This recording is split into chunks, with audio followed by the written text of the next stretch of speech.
अब तंत्र किससे कहते हैं, अब हम अलौकिक सामाजिक चर्चा करें। जैसे आप डॉक्टर के पास जाओ, आपको दर्द हो रही है तो डॉक्टर सबसे पहले क्या करेगा, आपको पेन किलर देगा, दर्द हो रही है पेन किलर देगा या एंटीबायोटिक देगा, ठीक है, तुरंत राहत के लिए, ठीक है। आप आयुर्वेद में जाएंगे तो आयुर्वेद में थोड़ा सा इलाज लंबा मिलेगा, पर क्या है कि आप डॉक्टरी इलाज पे ज़्यादा, क्योंकि वहाँ इंस्टेंट एंटीबायोटिक लग गया, पेन किलर आपकी पेन को हटा देता है। वही हमारे यहाँ देखो, आप मंत्र जपते हो, मंत्र देसी घी का काम करते हैं, ठीक है। आपने मंत्र जपना शुरू कर दिया तो क्या है, आपका धीरे धीरे सिस्टम सारा साफ होना शुरू होगा। और फिर मंत्र ये नहीं कि आपने एक दिन मंत्र कर लिया, ये नहीं, कई साल, ये कोई 1-2 साल की चर्चा नहीं है, कम से कम हमारे यहाँ 12 सालों की चर्चा है। 12 साल किया गया मंत्र सिद्ध हो जाता है, 12 साल बैठा गया वो आसन सिद्ध हो जाता है, 12 साल जपती हुई वो माला सिद्ध हो जाती है।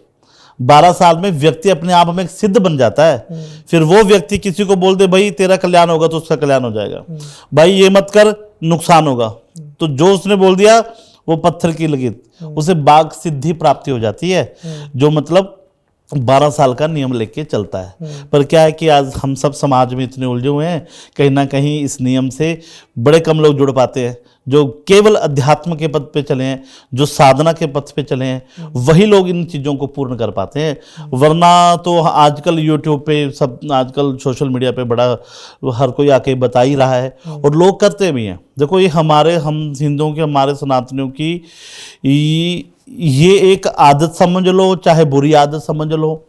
हम थोड़ी देर किसी के पास जाएंगे, किसी से कुछ ग्रहण करेंगे, फिर देखेंगे नहीं फर्क नहीं पड़ा, फिर दूसरी जगह चल पड़ेंगे। ऐसा नहीं होता है। फिर क्या, हम दूसरों को दोष देते हैं, अपने आप को हम नहीं देखते, हम दूसरों को उंगली करते हैं। कभी ऐसा नहीं है। अगर किसी के पास आप जा रहे हो, कोई मंत्र आपको मिला है, उसे श्रद्धा से भाव से जपो, क्योंकि कोई भी देवी देवता, देखो मंत्र जाप क्या है, मैंने अभी क्या कहा, आयुर्वेद है, समय लगता है, पर वो मंत्र जो है आपको आपकी सफाई कर देगा, आपके कर्म खत्म कर देगा। यहाँ मैं बड़ी छोटी सी आपको एक स्टोरी सुनाता हूँ। एक माँ के 2 बेटे थे, एक संत बन गया और एक गृहस्थ में रहा। अब जो संत बना वो 12 साल बाद घर लौटा, तो जब घर आया तो आके भाभी को प्रणाम किया, पूछा भाई कहाँ पे है? बोले जी भाई तो तेरा नदी के उस पार खेतों में है। बोले फिर? बोले ऐसा करो, मेरे को मिलना है कि मैं अब संत बन गया हूँ, ज़्यादा देर मैं गृहस्थियों के नहीं रुकूंगा, तो फिर क्या करना है? बोले उसको बोलो कि भाई आया है, भाई मिलना है मेरे को। बोले कैसे जाऊँ, नदी पूरी आ रखी है, मैं कैसे जाऊँगी? तो संत ने क्या किया, अपने झोले से भभूति दी भाभी को, कहा ऐसा कर नदी में फेंक देना, नदी तेरे को लांग दे देगी, भाई को जाके मेरा संदेश दिया। बोले ठीक है भाई, संत है। तो गई वो तो उसने क्या किया, नदी ने लांग दे दी। देखो नदी ने लांग दे दी। पति से जाके कहा भाई ऐसा है कि तेरा भाई आया हुआ है मिलने के लिए। वो कह रहा मैं ज़्यादा देर गृहस्थ में रुकता नहीं हूँ, इसलिए तो चल उसे मिल ले। अब भाई जो था वो कर्मनिष्ठ था, वो कह रहा भाई मेरे अभी खेत बचा है, मैं इसे पूरा करके ही आऊँगा। उसको बोल 12 साल इंतजार किया, थोड़ा सा और इंतजार कर, मैं अपना पहले कर्म फिर तुझे मिलने आऊँगा। बोले जाके बात बोल दे। अब बोले ठीक है, अब जाऊं कैसे, विभूति तो आते वक्त खत्म हो गई थी, अब जाऊं कैसे, नदी तो पूरी आ रखी है। तो पति से कहा, बोले क्या करूं भाई, नदी आ रही है, ये संदेश कैसे पहुंचाएं? तो पति जिस खेत में हल जोत रहा था, उस खेत की मिट्टी ली पत्नी को दे दी। बोले ऐसा कर, जाके नदी में फेंक दे। तो क्या, अब पत्नी हंसने लगी, चाहे पति कितना भी सिद्ध क्यों ना हो, अब पत्नी को लगता है कि नहीं इसके पल्ले कुछ नहीं है। तो पत्नी हंसी। पति ने कहा भाई देख कोशिश कर ले, नहीं हुआ तो हम लौट के आ जाना, इकट्ठे चलेंगे। चल ठीक है, बोले कोशिश करते हैं। तो अब उसने मिट्टी ली, नदी में फेंकी, तो नदी में फेंकी, नदी ने लांग दे दी, ये घर आ गई।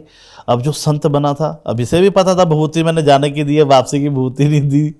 अब पूछा क्या कहा भाई ने? बोले वो कहता है कि इंतजार कर कि मैं पूरा काम खत्म करके ही आऊँगा।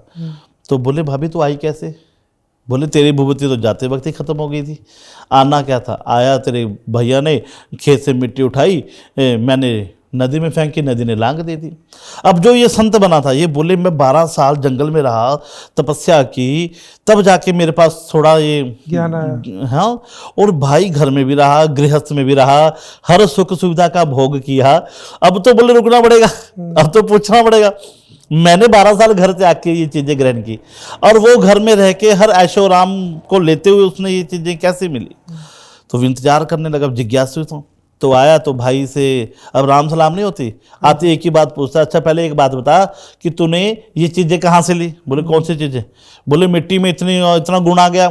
बोले वो मिट्टी का गुण नहीं था भाई, वो मेरी ईमानदारी का गुण था। तू घर बार छोड़ के चला गया, गृहस्थ से दूर रहा, अपनी जिम्मेदारियों से दूर रहा, संत बन गया। बात ये नहीं है कि तू संत बन गया, परिवार गृहस्थ में रह करके मैंने क्या किया? गृहस्थ में रह के मैंने ईमानदारी से अपने गृहस्थ को निभाया, अपने परिवार का पालन पोषण किया, ईमानदारी से अपना खेत जोतता हूँ, दूसरे की खेत की तरफ दृष्टि नहीं करता हूँ। ईमानदारी से गृहस्थ में रह करके ईमानदारी से कर्म करने वाला ही सबसे बड़ा संत कहा गया है। भगवान का नाम भी गृहस्थी लेता है, दान पुण्य भी करता है, और कोई आ जाए उसका भी हम स्वागत करते हैं। तो इसलिए गृहस्थाश्रम बहुत बड़ा आश्रम बताया गया है हमारे सनातन धर्म में। बात यह है कि आप कितनी ईमानदारी से कर्म कर रहे हैं। अब आपने मंत्र की बात की, मंत्र कितनी ईमानदारी से जप रहे हो, कितनी श्रद्धा से जप रहे हो, कितनी शिद्दत से जप रहे हो, उसमें आपका भाव कैसा है?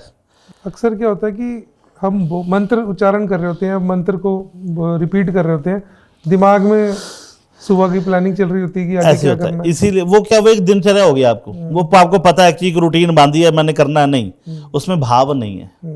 देखो मंत्र में भाव चाहिए, और चलो भाव भी नहीं, कुछ मंत्र हमारे ऐसे होते हैं जो भाव भी नहीं मांगते, वो सिर्फ उच्चारण मांगते हैं।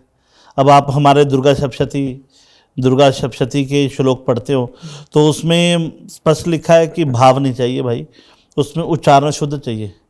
ठीक है, अनविज्ञ व्यक्ति नहीं पढ़ सकता, जिसको संधि का ज्ञान है, जो मतलब संस्कृत का ज्ञान रखता है, वही व्यक्ति उस मंत्र को पढ़े, वरना वो मंत्र क्या है, फिर जो सीधा फल देना था उन्होंने उल्टा फल दे दिया।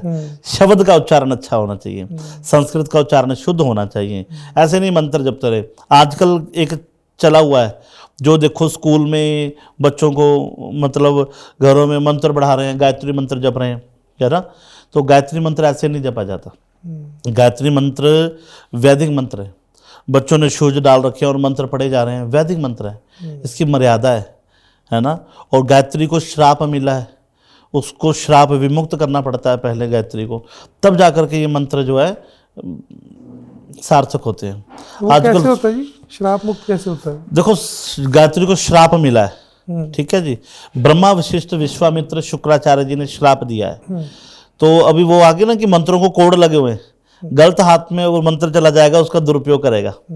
मंत्र जपने वाले का मन शांत चाहिए, मन हमारा शांत है तो आप मंत्र जप सकते हो, अगर मन में शांति है तो आप मंत्र भी नहीं जप सकते। जब आप कोई मंत्र करोगे तो उस शक्ति से आप रूबरू हो जाओगे। आप जिस देवता को सूत्रधार रख के काम करोगे वही देवता आपके समक्ष प्रकट होगा। जो आपकी इच्छा है वो देवता आपकी हर इच्छा पूरी करता है। बस ये कि आप मंत्र किस कार्य से जप रहे हो, वो मंत्र में को श्रद्धा भाव से जप के फल मिलता है। ये नहीं कि ऐसे ही बस आजकल कोई पूछ नहीं रहा है, बस गायत्री मंत्र जप रहे हैं, तो ऐसे नहीं। वैदिक मंत्रों का अपमान नहीं होना चाहिए, जो कि आजकल हो रहा है।